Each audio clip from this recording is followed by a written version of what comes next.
여기 계신 분들은 이렇게 이제 뭐 남북 관계에 관련해서는 저는 분이 아니고 이제 전문적인 지식과 또 전문성을 겸비하는 분들이 모셨는데, 문외한이지만 요즘 시대를 바라볼 때 참으로 중요한 시기를 지나가고 있다는 데 대해서는 모두가 동의하실 것 같습니다. 오늘 이 본문의 배경을 좀 살펴보면 사실은 엘리는 버림받고 사무엘이 부름받는 장면이고요. 또 엘리 집안은 또 버림을 받고 사무엘의 어머니였던 한나의 집안이 하나님으로부터 쓰임받는 그런 장면이고, 또 이제 더 큰 맥락으로 보자면 사사시대 내내 드리워졌던 짙은 어둠의 시대가 끝나고 이 사무엘의 등장을 통해서 아주 서광, 이 어둠을 다 몰아내는 한 줄기 빛이 찬란하게 비춰지는 그런 이제 어둠과 빛이 서로 교차되는 아주 중요한 시기에 오늘 이 본문이 위치하고 있습니다. 그래서 이 사무엘상 3장을 사무엘이 개인적으로 부름받는 소명의 순간으로만 생각하면 좀 안 될 것 같고, 정말 수백 년 동안 너무나 칠흑 같은 어둠이 드리워졌던 사사시대가 끝나고 사무엘 선지자를 통해서 새로운 시대의 광명한 빛이 비춰지는 이제 그런 맥락 속에서 오늘 본문이 기록된 것을 보면, 이제 뭐 아시는 것처럼 우리나라 남북정상 회담이 계획되어 있고 또 북미 간의 대화가 예약되어 있긴 하지만, 이것이 잘 이렇게 성사가 되면은 전례 없는 이제 평화 시대가 도래할 것도 같지만, 행여나 이것이 어떤 이제 수많은 걸림돌들이 있는데 그 걸림돌들을 넘어가지 못하게 될 때는 어떤 또 다른 이제 막다른 상황들이 펼쳐질지 아무도 예측할 수 없는 그런 상황 속에서 오늘 이 본문의 배경과 어떻게 보면 한국 교회와 또 우리 지금 한반도의 상황, 처한 상황이 좀 맥을 같이 한다는 그 생각을 좀 하게 됐습니다. 그래서 이런 상황 속에서 하나님께서는 왜 사무엘을 주목하셨는가? 사무엘을 부르시면서 그 짙은 어둠을 걷어내시면서 밝은 빛을 비추는 그 한 줄기 빛으로 사무엘을 부르시면서 가장 먼저 어떤 것들을 훈련하시고 또 어떤 부분들이 준비되길 원하셨는지, 그런 면에서 오늘 본문을 한번 이렇게 좀 생각해 보려고 하는데요. 뭐 사실 3장 전체를 좀 읽어봐야 되겠지만, 특별히 가장 먼저 사무엘을 부르시면서 훈련시키시는 부분이 10절인데 10절을 같이 한번 읽어보시겠습니다. 여호와께서 임하여서 전과 같이 사무엘아 사무엘아 부르시는지라. 사무엘이 이르되 말씀하옵소서 주의 종이 듣겠나이다 하니. 하나님이 사무엘을 부르시면서 가장 먼저 훈련시키신 부분이 듣는 훈련입니다. 사실 10절은요 하나님께서 네 번째 부르시는 장면입니다. 10절을 사실 원문으로 보면 하나님은 한 번도 떠나신 적이 없습니다. 이게 미완료 형태인데 계속 서 계셨습니다.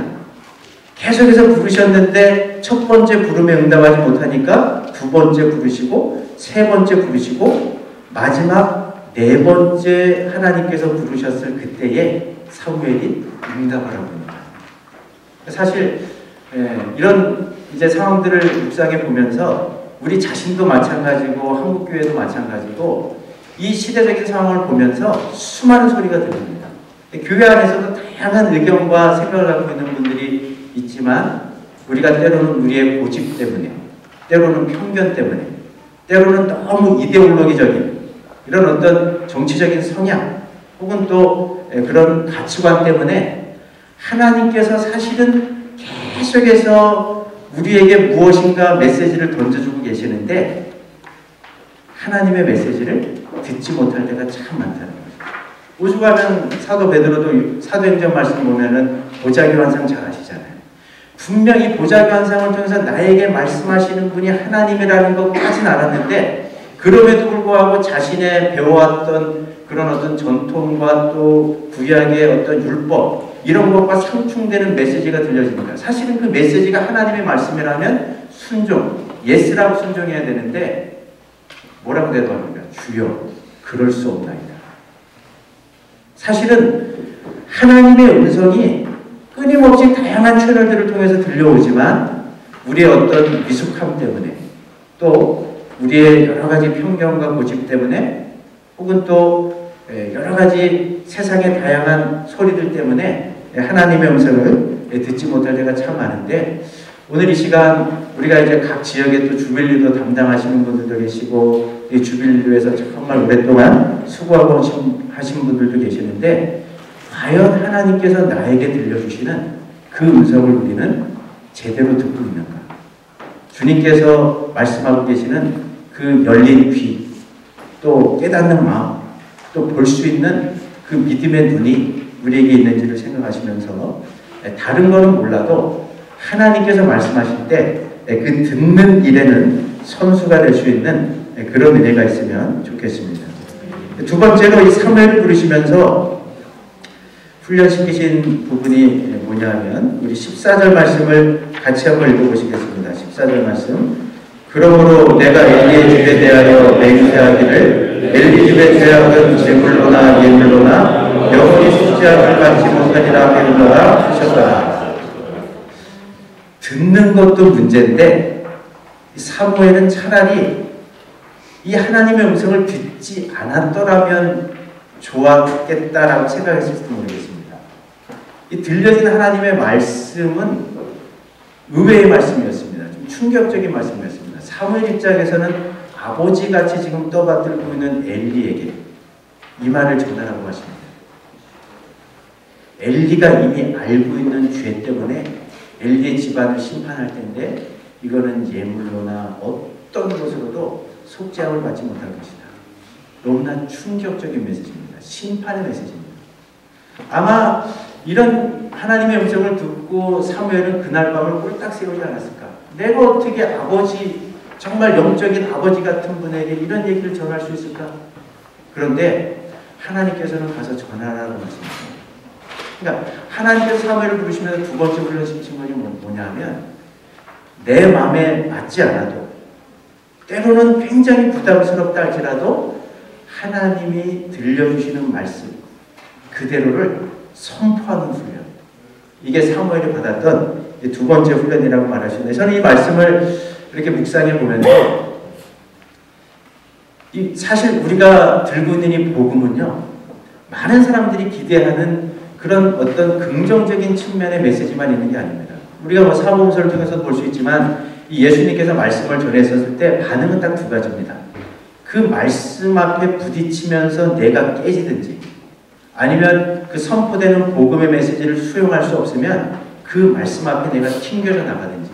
그러니까 사실은 복음은 어찌 보면 굉장히 원색적인 건데, 저도 제 스스로를 좀 반성하지만 요즘의 강단들을 보면 너무나 사람들이 듣기 좋은 이야기, 뭐 물론 자녀 문제도 필요하고 심리적인 안정, 마음의 평안, 뭐 소망, 또 복된 미래 이런 것들도 중요한 거긴 한데, 오늘날 이런 측면을 생각해 보면 복음의 원색적인 메시지가 많이 사라지는 시대가 아닐까 이런 생각을 해보게 됩니다. 제가 예전에 목회와 신학 자료를 찾다 보니까 청교도 시대에 뭐 리차드 십스나 뭐 리차드 포스터나 누구를 막론하고 그분들이 평생에 전했던 그 설교의 주제가 무엇인가를 이렇게 분석을 해놓은 기사를 제가 읽어봤는데, 누구랄 것도 없이 하나님께서 마음껏 들어 사용하셨던 그 부흥의 시대에 그 하나님으로부터 쓰임받았던 사람들이 전했던 메시지는 평생의 메시지를 주제별로 분석해보면 모든 메시지가 80%가 어떤 메시지냐면 5가지 주의랍니다. 하나는 예수 그리스도는 누구신가? 두 번째는 그 복음을 전하면서 구원의 자리로 초청하는 메시지. 세 번째는 죄를 지적하면서 회개를 촉구하는 메시지. 그 다음에 네 번째는 성결과 거룩으로의 부르심을 이제 요구하는 그런 메시지. 그 다음에 마지막 5번째는 사명. 이 땅에서 혹은 또 가정에서 혹은 삶의 터전에서 어떻게 하나님의 자녀로서의 사명을 감당할 것인가. 그러니까 뭐 누구랄 것도 없이 이 5가지 카테고리 안에 그분들이 전했던 평생의 메시지의 80%를 다 집어넣을 수 있다. 그러니까 이런 면에서 요즘에 제가 선포하는 메시지 혹은 또 강단에서 흘러나오는 메시지를 이렇게 비교해 보면 너무나 이 원색적인 복음의 알맹이가 빠져버렸다. 이런 생각을 지울 수가 없습니다. 그래서 사실은 복음은 모든 사람의 마음을 다 얻을 수 없는 게 복음입니다. 아무리 포장하려고 해도 너무나 원색적인 게 복음이기 때문에 어떤 사람에게는 부딪힘이 있고 어떤 사람에게는 찔림이 있고 어떤 사람은 그 복음을 받아들일 수가 없어서 튕겨져 나가는 게 사실은 당연한 겁니다. 어찌 보면은 말씀을 듣고 있는 청중들 가운데 때로는 뭐 죄와 회개와 또 심판과 또 이런 어떤 원색적인 메시지를 전할 때 그 말씀들을 받아들이지 못하고 수용성이 없어가지고 그 예배당 문을 박차고 나는 이 메시지를 받을 수 없다고 뛰쳐나가는 사람들이 사실은 수시로 나타나야 되는 게 당연한 건데 오늘날의 강단은 이런 원색적인 메시지를 잃어버린 시대가 아닌가. 그래서 복음의 생명력이 많이 약화된 시대는 아닌가.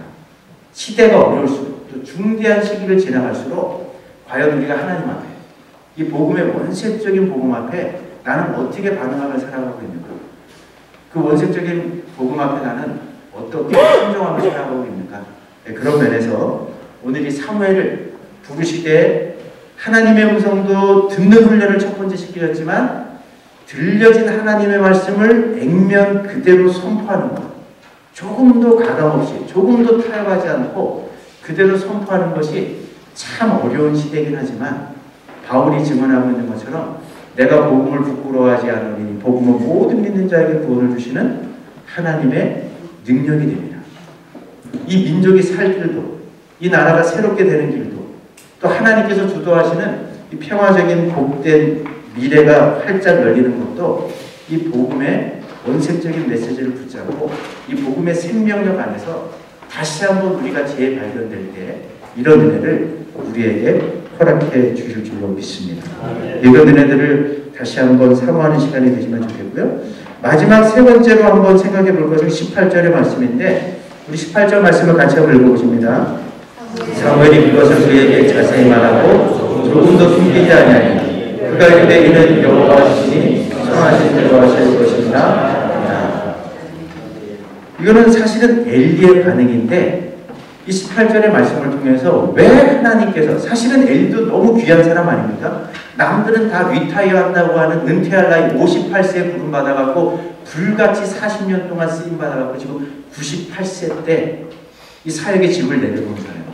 사실은 98세까지 40년 동안 하나님 앞에 불같이 쓰임받은 사람이 엘리인데 그런 엘리를 하나님이 사실은 너무나 나이가 많이 들었기 때문에 지금 은퇴하는 게 아니에요.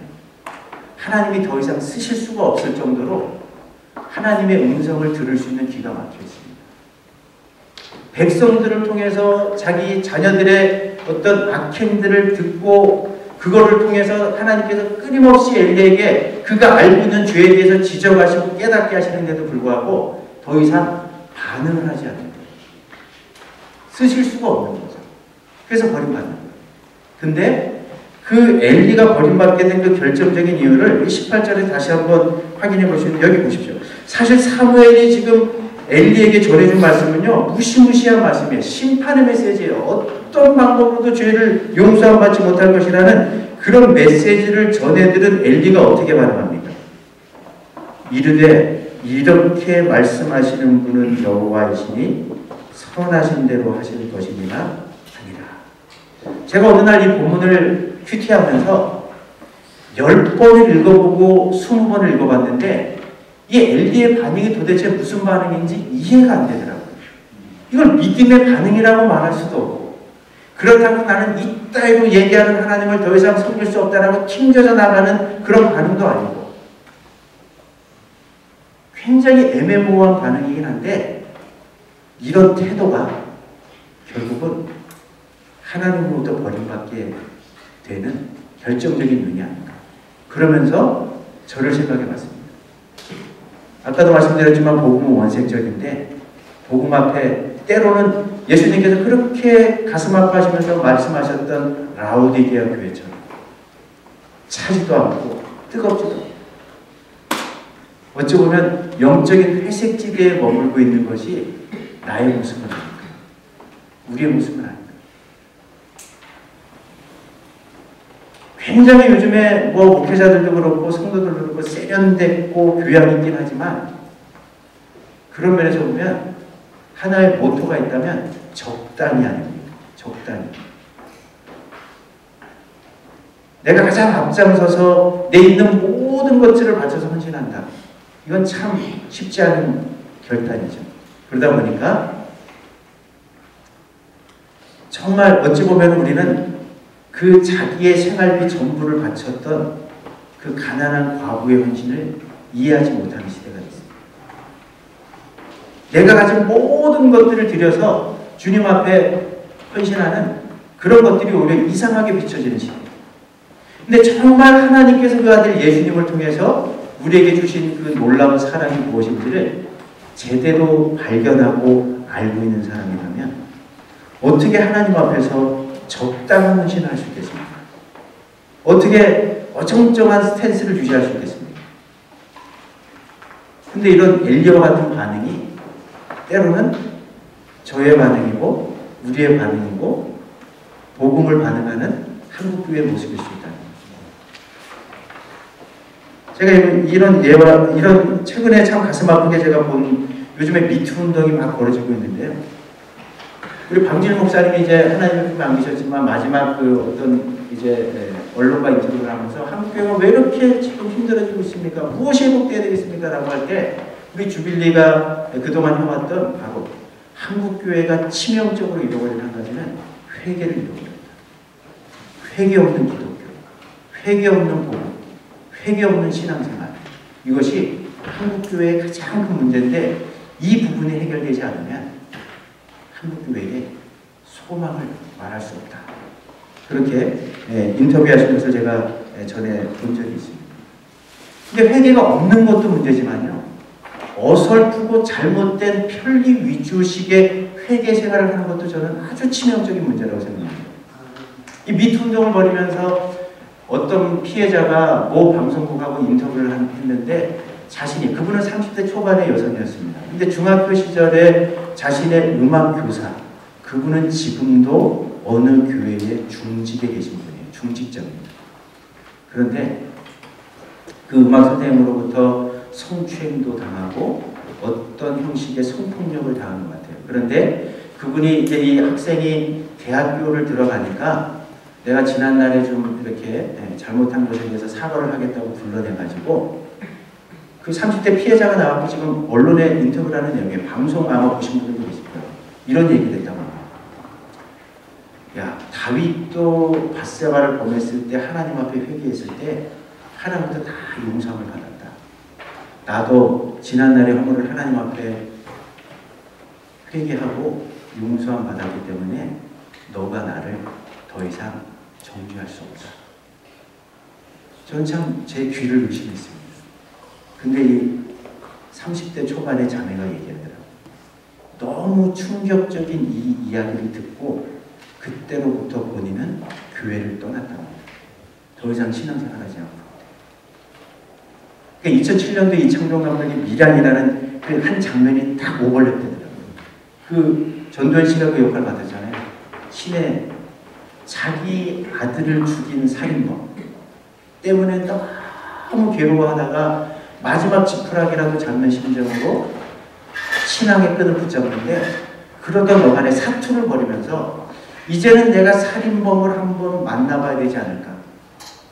한번 예수님의 사랑으로 용서해 줄 수도 있지 않을까. 이런 마음을 갖고 면회를 가잖아요.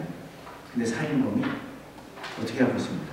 너무나 평안한 모습으로 어떤 말을 건넵니까? 나는 교도소에 들어와가지고 하나님 만났고 예수님 구원받았습니다. 내 모든 죄를 용서받았어요. 얼마나 마음 평안한지 모르겠어요. 요즘에 밥도 잘 먹고 잠도 잘 잡니다. 이야기를 듣고 이 주인공이 어떻게 합니까? 하나님 앞에 막 절규를 하면서 그러면 신앙의 나라가 떨어지네요. 하나님 어떻게 이럴 수가 있습니까? 저 인간이 하나님으로부터 용서를 받았대요. 나는 아직 저 인간을 용서해 주지 못해요. 하나님 저 인간은 저렇게 마음이 평안하대요. 나는 아직도 죽을 만큼 괴롭고 정말 마음이 힘든데 어떻게 그럴 수 있어요, 하나님? 어떻게?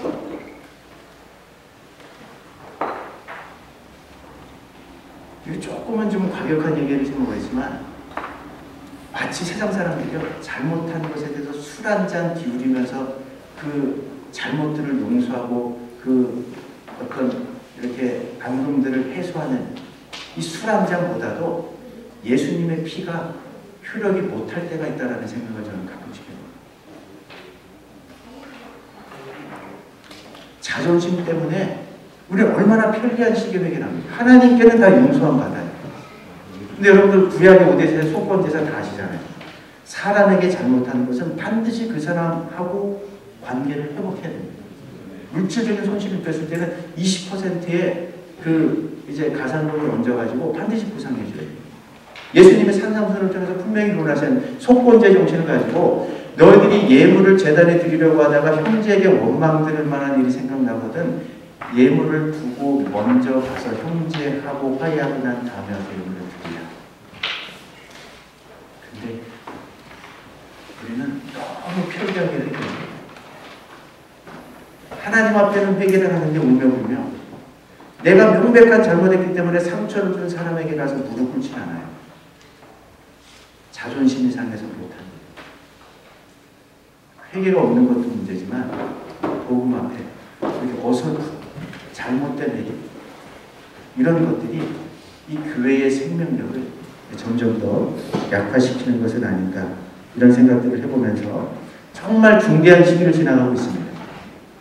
다른 것 무엇보다도 우리 자신에게 한번 이 말씀을 비춰보면서 하나님께서 다양한 채널을 통해서 들려주시는 그 음성을 잘 들을 수 있는 은혜를 주십시오.